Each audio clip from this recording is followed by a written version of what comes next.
Kia has entered its 4th generation with its midsize SUV, giving a sexy, boxier styling, a new platform, and it returns with the 2022 Kia Sorento PHEV SX all-wheel drive Platinum Granite here at Regal Kia. The all-electric or zero emissions up to 32 miles. When you're comparing this against the Mitsubishi Outlander PHEV, that's only going to get you 22 miles. The Toyota Highlander, it's going to also receive less. It will literally be the same as the Volvo XC90, which is almost double the price tag. Luxury interior with upgraded tech, room for 6 with the captain chairs. I'm Anthony from Hawkeye Rides, and we're going to go over all the specs and details starting now.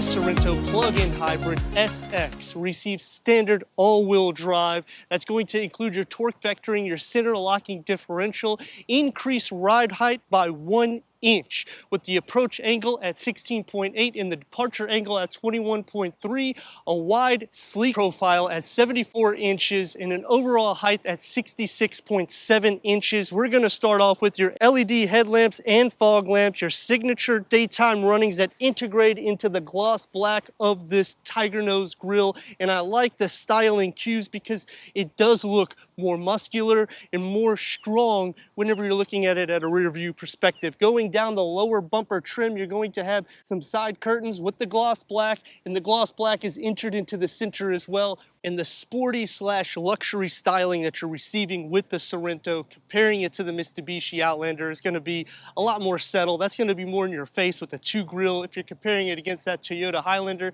that's not going to be as rugged styling as the Kia. A longer hood with a bolder styling as well, and it just tapers into these fenders that enclose these 19-inch 5 double spoke alloy wheels. The disc rating on all 4 corners at 12.8 inches. They're ventilated, regenerative braking, McPherson front strut suspension, and independent multi-link rear. Both the front and the rear will have your stabilizer bar and your coil springs. A length is going to be about 7 inches smaller than the Highlander at 188.4 inches, and that's around 4 inches smaller than the Outlander as well. The wheelbase at 110.8 inches. The sexy boxy styling comes onto the side with the silver that's going to wrap around all of the window trims with the gloss black. No matte black finish is what I actually like to see. The gloss black really just gives that sporty / luxury, and it fits in today's time. The lower skirt gets the chrome, the roof rails will get the silver, so it keeps that rugged style as well. The unibody construction continues to the rear with the lower roof spoiler, the gloss black that's going to surround that rear window, and it goes into the lower lip, pushing out the Kia badging, and the Sorento is going to be enlarged as well. LED tail lamps working down the lower bumper. You're going to have the side gills with the gloss black. They're non-functional, but I like the styling cues that it gives. Receiving the grille inserts for the center with your exhaust aesthetics. There is no exhaust on the exterior. It's tucked underneath with the reverse parking camera and your reverse parking sensors, towing up to 3,500 pounds, which is the same as the Highlander, and it's more than the Outlander. Going inside to your smart power tailgate is going to start off at 12.6 cubic feet. There's a touch of storage underneath the floor with a 12 volt. The 3rd row split folds at a 50-50 split that's going to increase the cargo to 45 cubic feet.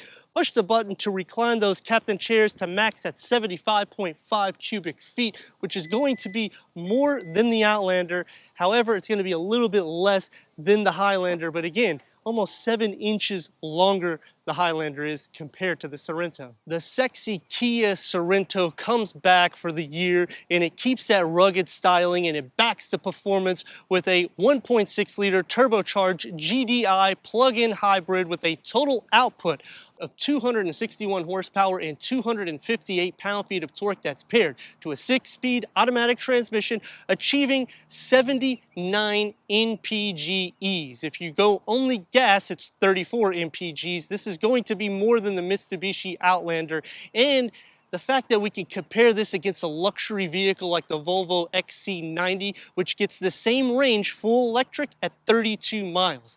0 to 60 at 6.5 to 9 seconds, a quarter mile at 14.8 to 17.3 seconds. Top speed around 124 to 131.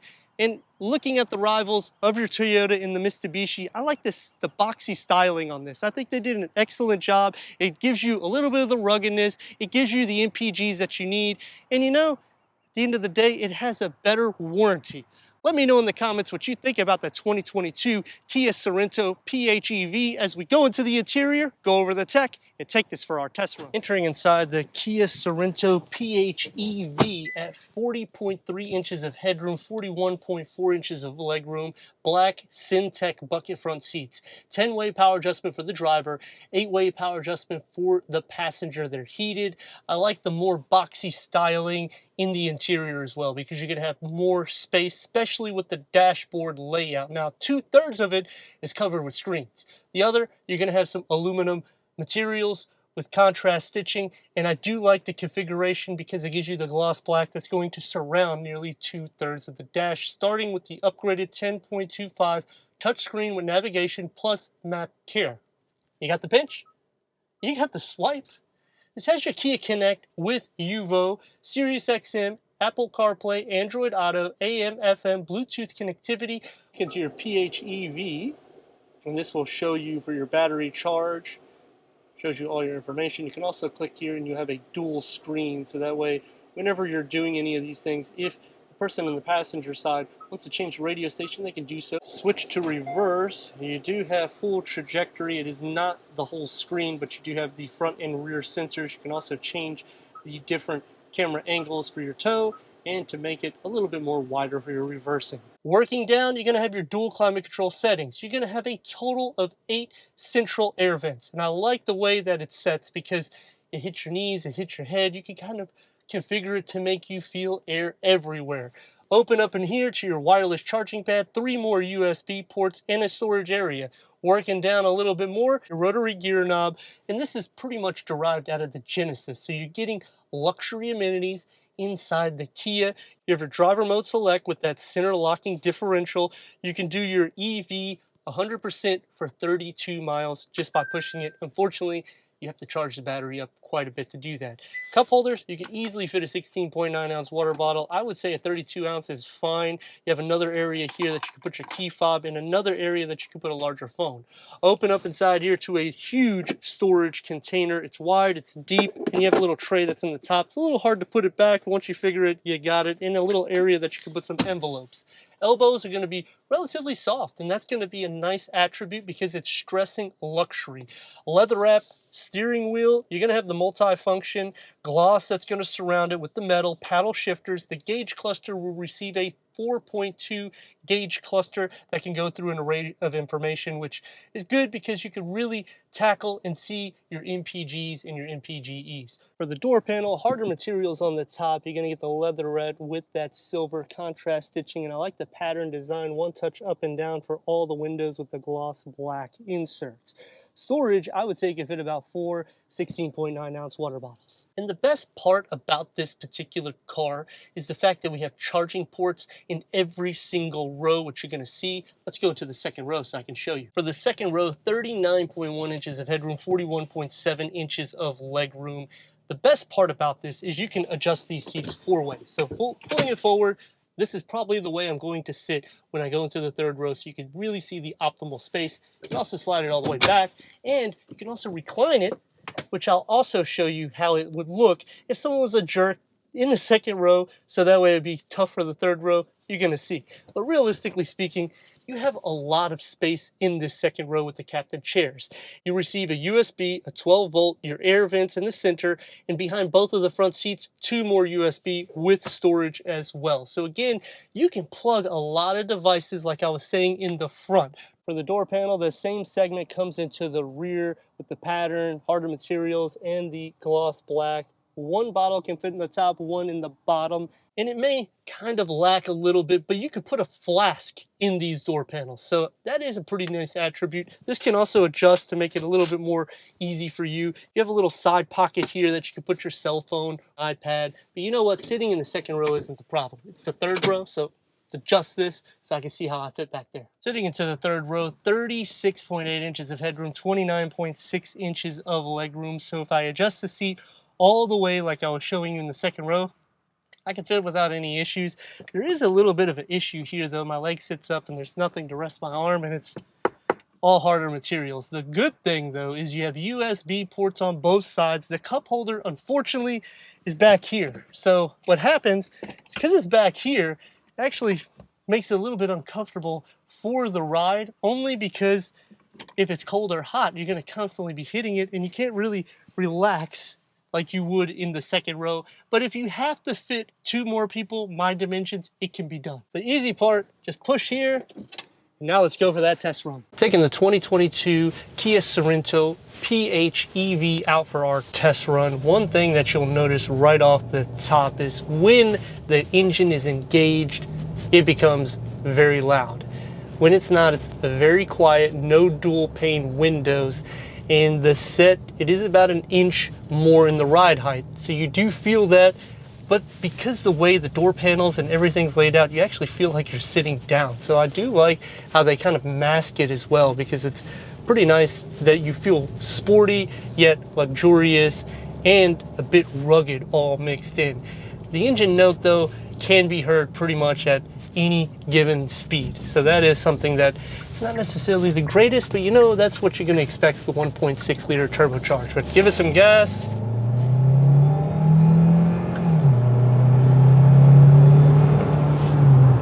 It gets up to speed, and as it gets to a higher RPM, it actually sounds pretty nice. Braking, this is regenerative, so it's going to actually add to the charging, and you can do some hard braking to it. Ventilated 12.8 inches on all 4 corners. Turn radius at more or less a full stop is going to get about 2 lanes, and here we go.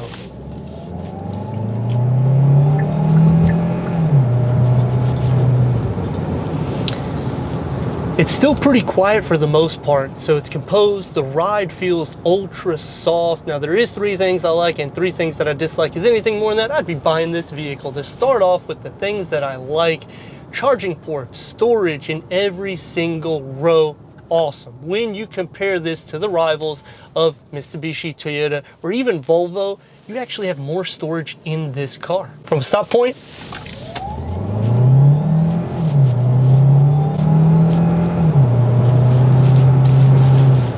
you can see you can pass a lot of people. The second thing that I like is I can fit in the 3rd row.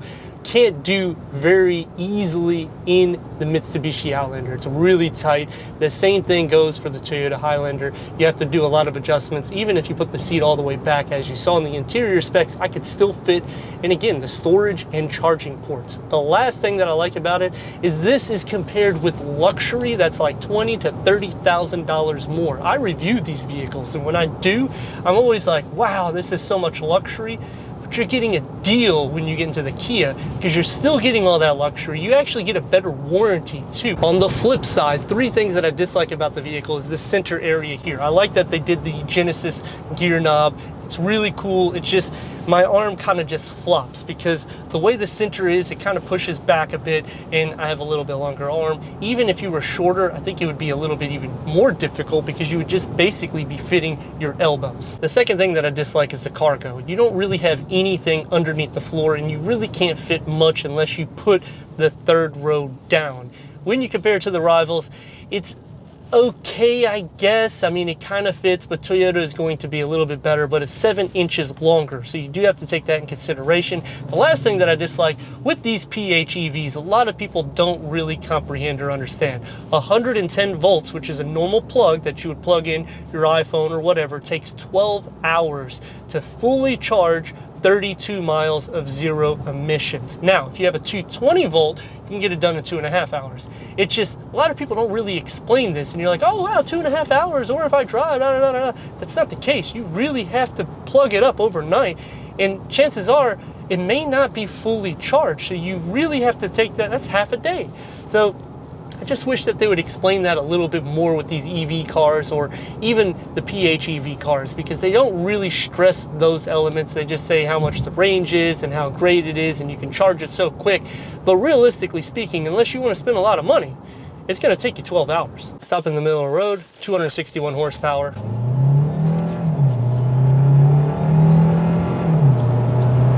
It's sufficient.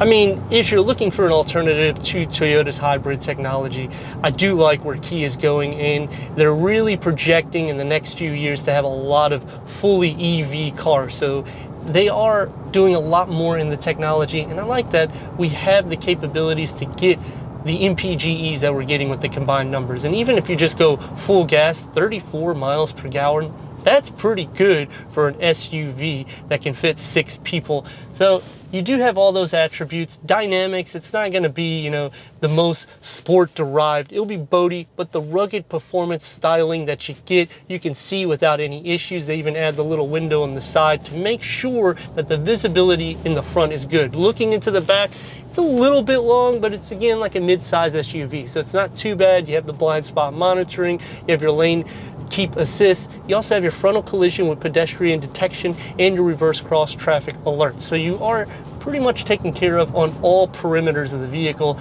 Super quiet. It's not like library quiet. We got upgraded wheels. We have hybrid technology with a smaller engine to back it. You know, I think it's doing a pretty good job. When I look at this and I look at the Mitsubishi or the Toyota, I happen to say I like this one because it's kind of in between the two. It's not so long and it's not too small. It's kind of a perfect fit. And again, you're beating the Outlander with your MPGEs, and you're doing so much more because of the box structure, whereas Toyota loses some of that element with some of the curvatry. I'd like to thank Regal Kia here at Lakeland, Florida for giving us this 2022 Kia Sorento PHEV for our car review. If you're already a subscriber, thank you for being part of the Hawkeye community. If not, click that subscribe button, check out the details, the merchandise, the website, and everything we do here at Hawkeye Ride.